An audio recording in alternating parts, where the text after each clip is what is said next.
ছোট পোশাক আর অশ্লীল অঙ্গভঙ্গি। প্রতিনিয়ত এমন ভিডিও তৈরি করে টিকটকে জনপ্রিয়তা পেয়েছেন সুমনা নামে এই নারী। অভিযোগ রয়েছে পরিবারে স্বামী সন্তান থাকা সত্ত্বেও সামাজিক যোগাযোগ মাধ্যমকে কেন্দ্র করে জড়িয়েছেন একাধিক পরকীয়া সম্পর্কে, যার ভয়াবহতার সাক্ষী হয়েছে খুলনার মানুষ।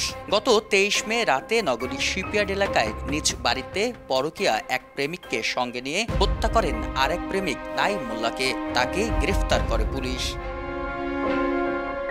শুধু এই একটি ঘটনা নয়, গত 10 মাসে নগরীতে পরকীয়া ও পারিবারিক কলহের জেরে হত্যাকাণ্ড ঘটেছে অন্তত 8টি। এছাড়া মাদক, আধিপত্য বিস্তার, ইজিবাইক ছিনতাই সহ নানা ঘটনায় মোট 26টি হত্যাকাণ্ড হয়েছে, যা জনমনে ব্যাপক নেতিবাচক প্রভাব ফেলেছে। বিশেষজ্ঞদের মতে পারিবারিক ও সামাজিক মূল্যবোধের অবক্ষয়ের পাশাপাশি রাষ্ট্রীয় নজরদারির অভাবও এই পরিস্থিতির জন্য দায়ী।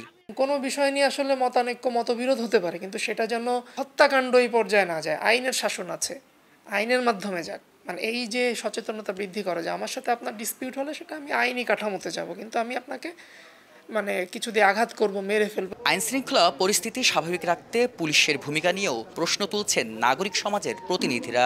পুলিশের দায়িত্ব উচিত আইন শৃঙ্খলা রক্ষা করা।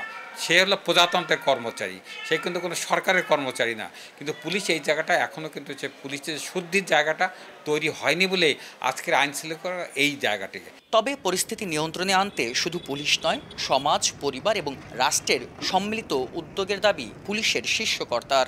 আমাকে দূরে সরায় দেবেন না, আমাকে আনফ্রেন্ড করবেন না, আমাকে অবন্ধু মনে করবেন না। আমি আপনার শত্রু না।